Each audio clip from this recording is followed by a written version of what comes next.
ऐसा है जैसे बहु प्रकार का भोजन बना, बहुत प्रकार का। मुक्ति की सीढ़ी भक्ति है। भक्ति हर किसी को करना चाहिए। भक्तिहीन आदमी ऐसा है जैसे बहु प्रकार का भोजन बना, बहुत प्रकार का सुंदर सुंदर, और उस भोजन में नमक डालना भूल जाए। भक्ति इसी प्रकार है। अगर आदमी बड़ा सुंदर है, सब चीज ठीक है, लेकिन उसके जीवन में भक्ति नहीं, तो जैसे पनीर की सब्जी बनी है, मटर की सब्जी बनी है, और उसमें नमक डालना भूल जाइए तो सब्जी का टेस्ट खत्म हो जाता है। इसी प्रकार आदमी का जीवन बढ़िया, आंख कान अच्छा, शरीर अच्छा, बुद्धि अच्छी, पर भक्ति नहीं तो बिना स्वाद का आदमी फीका है, वो जीवन फीका है। लेकिन अब प्रश्न ये होता है कि भक्ति करे कैसे। संत मत वाले बोलते कि ऐसी भक्ति कीजिए, कबीर पंथ वाले बोलते कि इस तरीके से भक्ति कीजिए, रामानंद कहते कि इस तरह से भक्ति कीजिए, शिव चर्चा वाले बोलते कि ऐसी भक्ति कीजिए। सबका अलग अलग सिद्धांत ना, एक मत तो नहीं ना। कहते जरूर है कि सब संतों का एक मत है, एक मत नहीं है, बहुमत है ना। अलग अलग बता रहे हैं आदमी को, इसलिए इतने सारे मत बने। अगर एक मत होता, एक ही मत रहता संसार में।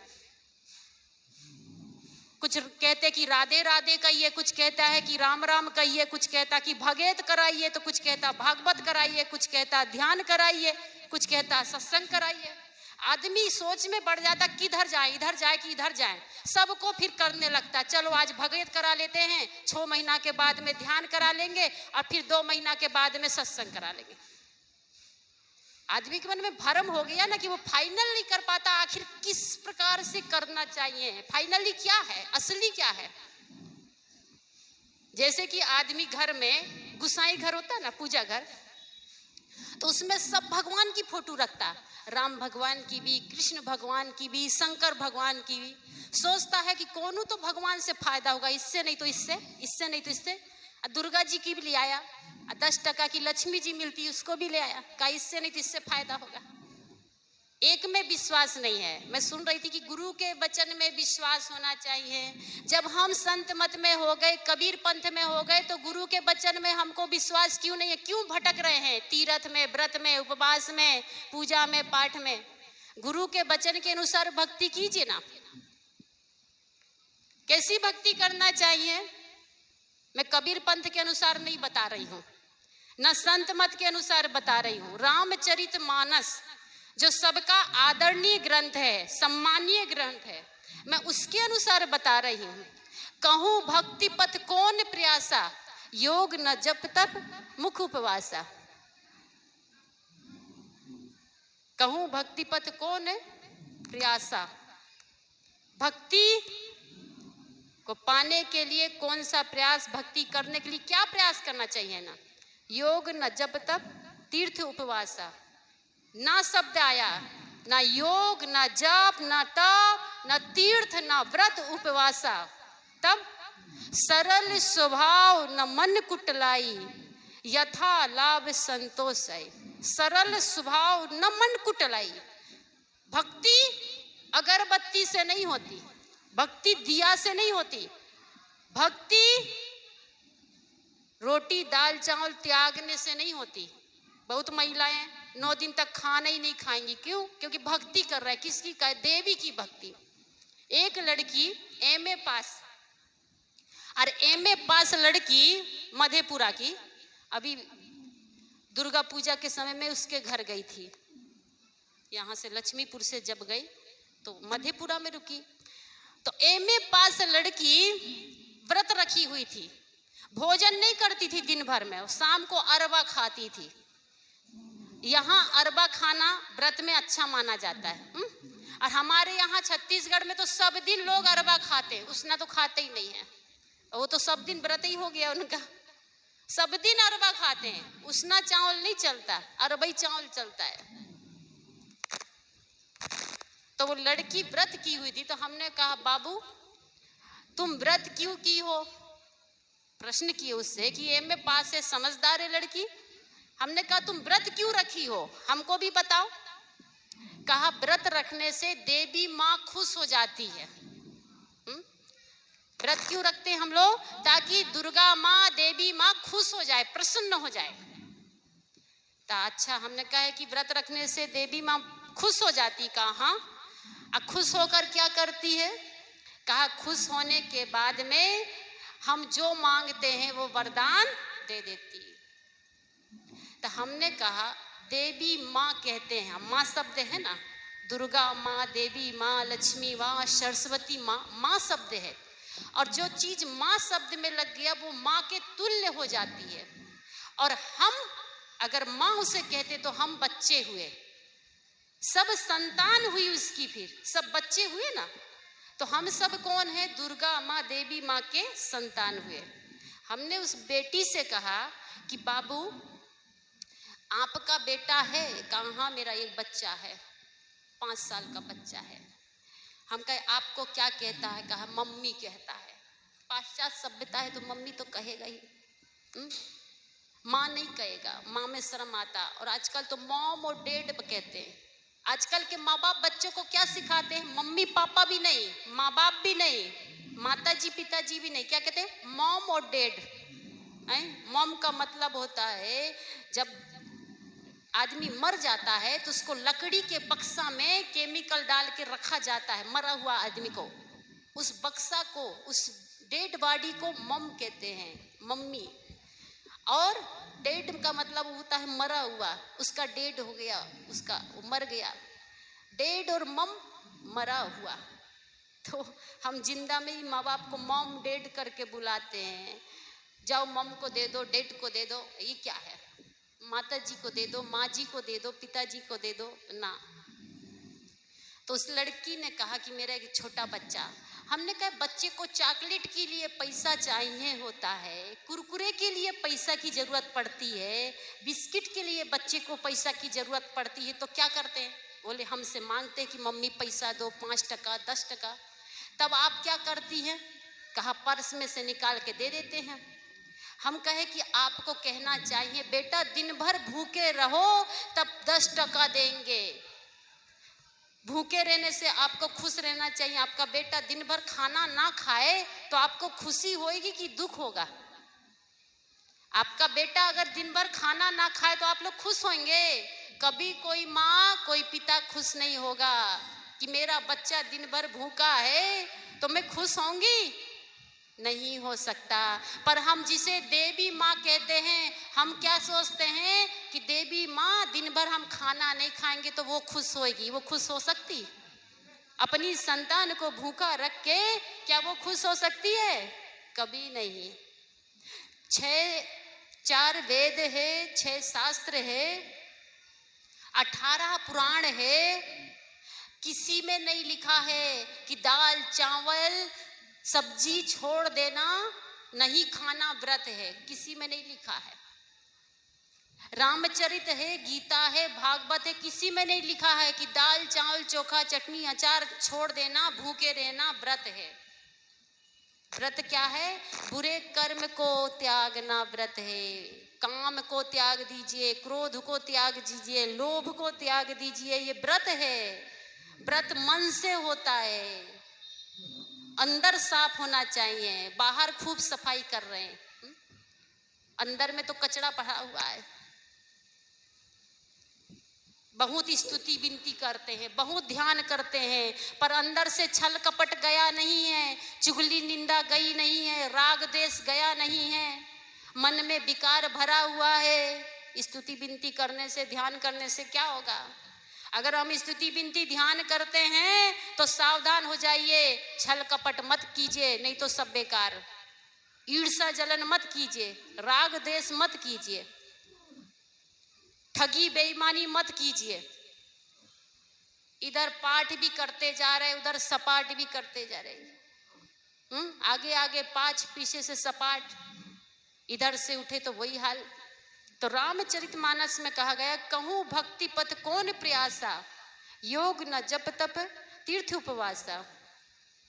तो किस चीज के लिए कहा गया है। सरल स्वभाव बालक का हृदय होना चाहिए। बच्चे का हृदय देखिए, दो चांटा मारिए, थोड़ी देर रोएगा और फिर उसी आंचल में माँ की कमर पकड़ के लिपट जाएगा। भूल गया कि माँ ने मारा था, किसी ने डांटा, थोड़ी देर मुंह फुलाएगा और थोड़ी क्षण फिर उसी के पास आ जाता, भूल जाता है। बच्चे के मन में ज्यादा देर तक बुराई नहीं टिकती जितना बूढ़े के मन में टिकता है, जितना जवान के मन में टिकता है। क्योंकि जैसे जैसे बड़े होते जाते हैं इस अंतःकरण में बुराई का आवरण चढ़ाते जाते, राग द्वेष ईर्षा जलन।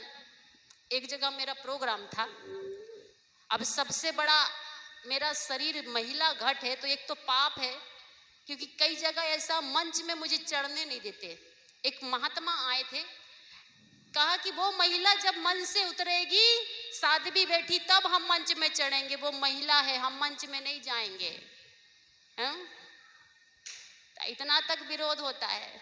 अब क्या करें, हम महिला शरीर में है तो। मीरा भी महिला थी, सबरी भी महिला थी, अनसुईया भी महिला थी, सीता भी महिला थी, सावित्री भी महिला थी। घट में तो सबका समान तत्व होता है। काट के देख लीजिए, सब में खून ही निकलेगा। ऐसा नहीं कि महिला के में खून निकलेगा, पुरुषों का काटो तो उसमें घी दूध दही निकलेगा। सब में खून ही निकलेगा, सब में हाड़ चाम ही है। तो घट से है नारी पुरुष, आत्मा तो सब में एक है और 5 तत्व सब में समान है। छिथि जल पावक गगन समीरा, ये 5 जड़ तत्व से ये शरीर बना है। अब उसमें कुछ मर्यादा है नारी पुरुष का, बैठने उठने का, बोलने का, वो एक नियम होता है। महिला क्या नहीं कर सकती। पाकिस्तान की बॉर्डर में एक दिन मैं समाचार देख रही थी कि लड़की 2-2 हाथ की बंदूक रख के वहां पर पाकिस्तान की बॉर्डर में पहरा दे रही है, रात भर दिन भर ड्यूटी दे रही है। जब उनके पास में समाचार वाले मीडिया वाले गए कि तुम लड़की हो, ठंडी में पाकिस्तान की बॉर्डर में 2 हाथ की बंदूक, 10 किलो की बंदूक लेके पहरा दे रही हो, ड्यूटी दे रही हो, कभी मन नहीं करता कि छुट्टी लेके घर जाएं, आराम से रहें? तो उन्होंने कहा कि जो खुशी मुझे देश की रक्षा करने में मिलता है वो छुट्टी लेके घर में बैठने में नहीं मिलता, और देश की रक्षा करते करते मैं शहीद हो जाऊं, इससे बढ़कर मेरे जीवन का कोई लाभ नहीं है। एक पाकिस्तान की बॉर्डर में रहने वाली आर्मी की महिला ज्ञान की बात कर रही है, और हम इसी शरीर, इसी घट में उलझे हुए कि ये नारी का घट, कि ये पुरुष का घट, ये शरीर का अहंकार। अभी घट से पार ही नहीं हुए, घट से ऊपर जीवन जियो, घट तक मत थपके रहो, घट से ऊपर जीवन जियो। संत कहते हैं कि रामचरितमानस में कहा, कहूं भक्ति का पथ कौन प्रयासा, कैसे भक्ति करें। आजकल तो हमारी महिला देखी देखी भक्ति करती है, एक का देखेगी तो सब ऐसे करेगी। एक बर के पेड़ में धागा बांधे तो सारी महिला धागा लेके, और वो क्या कहते, पंखा लेके बर के गाछ में धागा बांधने भाग जाती। वो संत मत की हो चाहे कबीर पंथ की हो, गुरु का ज्ञान नहीं रहा वहां, फिर सब अज्ञानी बन जाती। एक महिला अभी 10 तारीख को देखना, छठ पूजा के दिन घाट में नजर आएगी, घर में नजर नहीं आएगी। क्यों? बेटा बेटी अच्छे रहे, घाट में जाने से अच्छा रहता है। तो छत्तीसगढ़ में तो कोई घाट में नहीं जाता, वहां के बेटा बेटी कैसे अच्छे रहते? मध्य प्रदेश में नहीं होता, गुजरात में नहीं होता, एमपी में नहीं होता, चीन जापान अमेरिका लंदन कहीं पर भी छठ पूजा नहीं होता। तो वहां के लोग कैसे जिंदा रहते हैं, कैसे बेटा बेटी बढ़िया रहते? हम गुरु की भक्ति करते, गुरु के वचन में विश्वास कीजिए। एक गुरु के चरण में सब चरण समाये, ब्रह्मा गुरु विष्णु गुरु, गुरुर ब्रह्मा गुरुर विष्णु गुरुर्देवो महेश्वराय। गुरु में ब्रह्मा विष्णु महेश सब समाया है। गुरु की पूजा सबकी पूजा। पर संतोष कहाँ है? गुरु महाराज की फोटो भी रख लिए, बगल में शंकर भगवान की भी, उसके बगल में राम भगवान की, उसके बगल में कृष्ण भगवान की, और 2-4-10 मिल गई बाजार में तो वो भी खरीद के लिए आए। अब भगवान भी बड़े सस्ते मिलते हैं। 200 रुपया में एक झोला सब्जी नहीं आएगी, पर 200 रुपया में एक झोला भगवान आ जाएंगे। जाइए गिद्धबाज, झोला भर भगवान ले आइए, 400 रुपया के 2 झोला भगवान। काम होगा जी। 10 टका के भगवान से काम नहीं होगा। जीवन में जब काम होगा तो ये 2 हाथ वाले भगवान से ही काम होगा। 8 हाथ वाली दुर्गा केवल 9 दिन के लिए है, पर ये 2 हाथ वाली दुर्गा जन्म भर के लिए, जन्म से लेके मृत्यु तक ये 2 हाथ वाली दुर्गा सेवा करती है। पर आदमी भक्ति किसका करेगा? 8 हाथ वाली अच्छी लगती, और 8 हाथ नहीं है, 2 हाथ है। सुबह से शाम तक मशीन की तरह काम करती। सुबह चाय, फिर नाश्ता, और फिर भोजन, फिर बर्तन, कपड़ा, झाड़ू, पोछा। शाम हो रही है, माता का चिंता उधर है, शरीर इधर है कि कुट्टी काटना है, सानी देना है, पानी देना है, शाम को क्या बनाना है। खैर बनाने की टेंशन छोड़ दिए, भंडारा बन रहा है बढ़िया से, खीर पूड़ी सब्जी दाल चावल। आज बनाने की टेंशन नहीं है। कहने का मतलब माताओं का, कहते हैं दुनिया में सिर्फ एक नौकर है जो बिना तनख्वाह का पूरे दिन काम करता है। बिना तनख्वाह का पूरे दिन भर दिन काम करते रहता है। कौन? माता, नारी, देवी, ये 2 हाथ वाली देवी। नींद खुलती है, काम में झाड़ू लेके लग जाती है।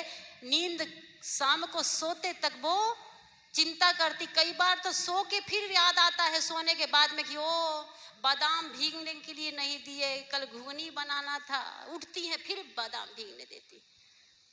कितनी चिंता, कल की भी चिंता कि कल सुबह घुगनी बनना नाश्ता में, लेकिन पानी में नहीं दिया है। बिस्तर से उठती फिर पानी में देती है। इतना काम कौन कर सकती है? एक नारी शक्ति, सबसे बड़ी शक्ति नारी शक्ति। इतना काम करने के बाद में कभी शिकायत नहीं करती, कभी थकती नहीं। किससे शिकायत करे? क्यों? क्योंकि वो सोचती मैं अपनों के लिए कर रही है। दूसरे के लिए करे तो शिकायत करने लगे। जिसे किसी के घर काम करने गए तो घड़ी देखेंगे, इतना टाइम हो गया, कब छुट्टी देंगे। क्योंकि मजदूरी में आए। पर यहाँ तो अपना घर है ना, वो अपना समझती। मेरा बेटा के लिए मैं कर रही, मेरे पति के लिए, मेरे सास ससुर के लिए समर्पित भाव से करती है। नारी शक्ति बहुत बड़ी शक्ति है। तो मैं कह रही थी कि मन में हमारे कपट नहीं होना चाहिए, अंदर कुछ और बाहर कुछ और। ठगने का काम ये छल का काम है। कबीर साहब ने कहा, कबीर आप ठगाइए और न ठगिए कोई, आप ठगे सुख होते हैं और ठगे दुख होए। आप ठगा गए कोई बात नहीं, आपकी आत्मा को शांति मिलेगा, लेकिन जिसने ठगा है, जिसने आपको लूटा है, वो कभी शांति में जीवन जी नहीं सकता।